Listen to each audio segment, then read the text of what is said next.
ქართული ხალხური ზღაპარი, მუჭა ნახევარა.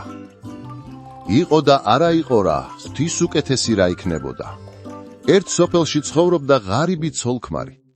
ცხოვრობდაო ვიტყვით თორემ, იმატყოფას რა ცხოვრება ეთქმოდა საჭმელი იმათ არ გააჩნდათ და სასმელი. ერთი სიტყვით, სულ სიქით არაფერი აბადიაო რომ იტყვიან სწორედ ისეთები იყვნენ. ერთ დღეს მიკრიფ მოკრიფეს და როგორც იქნა ერთი მოხარშვა ლობიო მოაგროვეს. ლობიო კი შემოდგეს ცეცხლზე, მაგრამ მარილი ერთი მწიკვიც აღარ აღმოაჩნდათ რომ შეჭამანდისათვის ეკნათ. ცოლმა უთხრა ქმარს: წადი ქალაქში, წაიღე თუ რამე გროშები გაქვს და იქნებ ერთი მუჭანახევარი მარილი მაინც იყიდოო. წასვლით კი წავალ, უთხრა ქმარმა თავის გექვით, მაგრამ რამდენი ვიყიდო დამავიწყდება, ამოდენა გზაზე როგორ დავიხსომო? გზაზე სულ მუჭანახევარი იძახე, აღარ დაგავიწყდებაო, ურჩია ცოლმა. წავიდა კაცი, მიდის ქალაქისაკენ და გაიძახის: მუჭანახევარიო. გზის პირას ერთი კაცი ყანას თესავდა და თესლის ყოველ გადაბნევაზე ერთი ასადო ამბობდა. გაიგონა მთესველმა ამ ღარიბი კაცის ყვირილი და ცეცხლი მოეკიდა. მე იმას ვითხოვ რომ ერთი ასად მომივიდეს, ეს ბრიყვი კი მუჭანახევარს გაიძახისო. დაადო ხორბლიანი ხურჯინი და ერთი მაგრად მიბეგვა. რა დაგიშავე, რაზე მცემო? კითხა კაცმა. იმიტომ გცემ, რომ ღირსი ხარო, უთხრა გლეხმა. მე ღმერთს ერთი ასად თხოვე, შენ კი მუჭანახევარს გაიძახიო. მაშ როგორ უნდა მეთქვაო? უნდა გეთქვა 1000 და მადლობასაც გეტყოდიო, უთხრა ყანის მთესველმა. კარგი, ამის შემდეგ ასე ვიტყვიო, უთხრა კაცმა და წავიდა. მიდის ქალაქისაკენ და გაიძახის 1000-ო.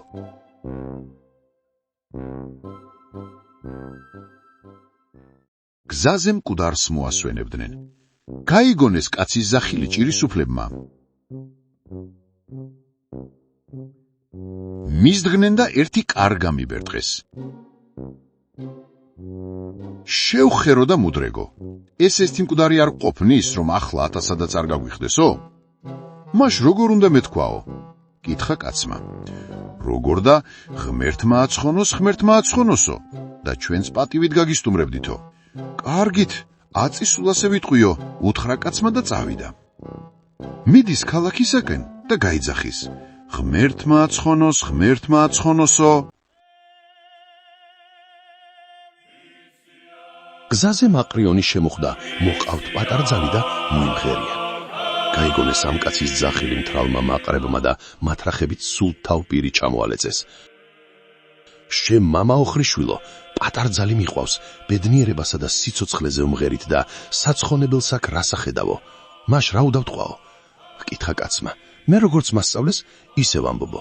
ვინცე გასწავლა, ისიც შენნაირი მუდრეგი იქნებაო, უთხრეს მაყრებმა.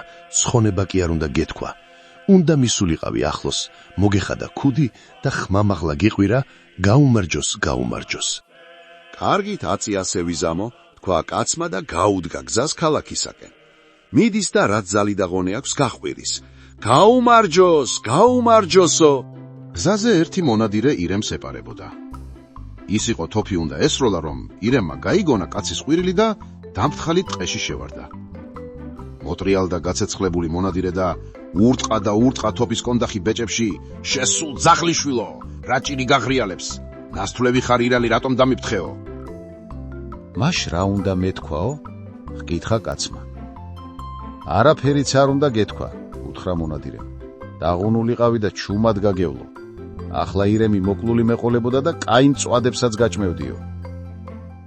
კარგი, ამის შემდეგ ხმას აღარ ამოვიღებ და სულ მოღნული ვივლიო, თქვა კაცმა და წავიდა. მიდის ქალაქისკენ წელში მოღუნული და თან ხობე ყორეს ეფარება. ერთ კაც ფულიანი ქისა დაჰკარგოდა და დაეძებდა.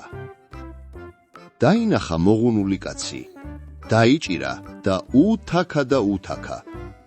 თუ ჩემი ფულიანი ქისა შენ არ იპოვე, მაშ ღობე ყორეს რა სეფარები. კაცმა დაიფიცა, არ მიპოვიაო და ფულის პატრონმაც დაანება თავი. აბა რა ვქნა, როგორ ვიარო, ან რა ვთქვაო? ჰკითხა კაცმა.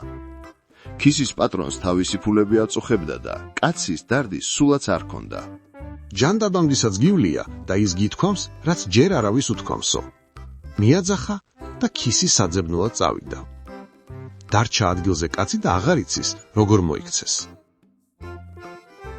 ამდენ ხათაბალაში ცოლის დანაბარებიც დაავიწყდა და შინ ხელცარიელი დაბრონდა.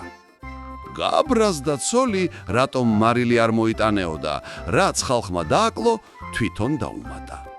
ჭირი იქა, ლხინი აქა, ქატო იქა, ქვილი აქა.